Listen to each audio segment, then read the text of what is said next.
मी सध्या नांदेडच्या मुदखेड शहरातील एका पेट्रोल पंपावर आलोय आणि या पेट्रोल पंपावर जर बघितलं गेलं तर मोठ्या प्रमाणात कॅन घेऊन सगळे शेतकरी असतील किंवा इतर जेसीबी चालक वगैरे असतील मोठ्या प्रमाणात दाखल झाले आहेत। याशिवाय मोठ्या प्रमाणात वाहनांचं सुद्धा इथं रांगा लागल्यात।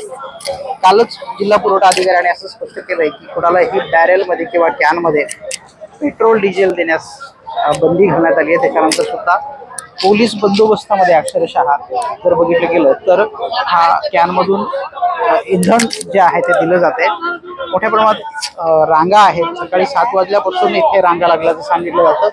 इकडच्या बाजूला पण बघितलं गेलं तर इकडे सुद्धा मोठमोठ्या बॅरल्स पाहायला मिळतात आणि अशा प्रकारे गर्दी झाली आहे। शेतकऱ्यांचा मोठा गर्दा इथं पाहायला मिळतोय। नेमकं त्यांचं काय म्हणणं आहे त्याविषयी बोलूया। काय सांगाल, काय मिळतंय का डिझेल? डिझेल काय बंद होतं, आता देतो म्हणून सांगितलं। सकाळी 7 पासून आम्ही लाईन मध्ये आहोत, आता देतो म्हणाले त्यांनी। जवळपास अर्धा तास नौजल यांनी बंद केलं होतं। आता काय म्हणतायत? आता देतो म्हणाले। दादा डिझेल किती आपल्याला? इमर्जन्सी स्टॉक आहे, इमर्जन्सी स्टॉक आहे, इमर्जन्सी स्टॉक मधून हे देतो म्हणाले। असं यायचं पेट्रोल पंप वाल्याचं म्हणणं आहे। आणि ते पण प्रत्येकी 2 ते 3 हजाराचं देतो असं त्यांनी सांगायला तर। तुम्ही इथं पंपावर आहेत का? नाही पंपावर. इमर्जन्सी स्टॉक आहे। इमर्जन्सी स्टॉक आहे, प्रत्येकी एका शेतकऱ्याला 3 हजाराचं देणार आहेत ते। पंपवाल्याचं म्हणणं आहे सर, पण इथं खरंच आणि 1000 लिटर फक्त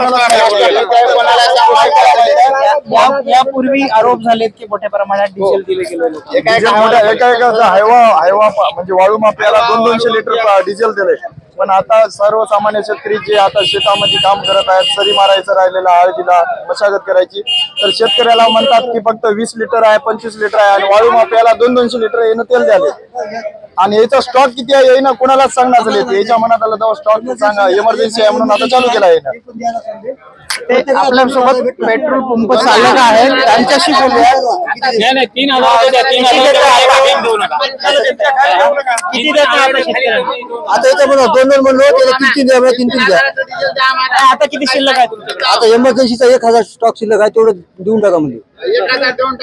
मला सांगा, आता काही इथून व्हॅन गेल्या त्याच्यामध्ये मोठ्या मोठ्या 200 लिटरच्या बॅरल होत्या, त्या लोकांना तुम्ही दिलं, मग या लोकांना शेतकरी सकाळी 5 पासून शेतकरी बदला सांगले सर, प्रत्येक शेतकऱ्याने 3-3, 4-4 हजार घेतले। ते प्रत्येक शेतकऱ्याचे होते तेवढे, येते 10-15 शेतकरी आले त्याने भरून घेतले तेवढे।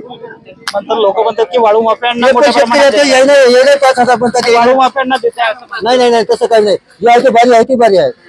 बारीशिवाय पण दिला नाही वर्षी बारी। अहो 5 घ्यायचं काय तुम्हाला सांगा, माझं काय अडचण नाही। पोलीस बंदोबस्त आहे आणि पोलीस बंदोबस्त नसताना सुद्धा एका गोंधळ जे आहे ते डिझेल खरेदीवरून शेतकऱ्यांच्या उडायला पाहायला मिळतोय।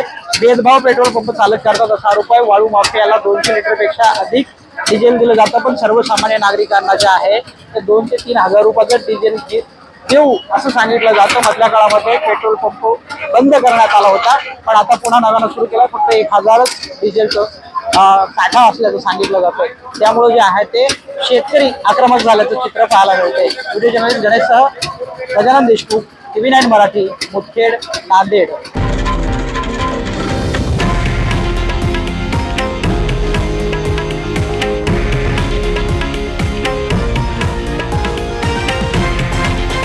हे आहे देशातील नंबर 1 न्यूज नेटवर्क आणि आपण पाहत आहात TV9 मराठी, एकमेव।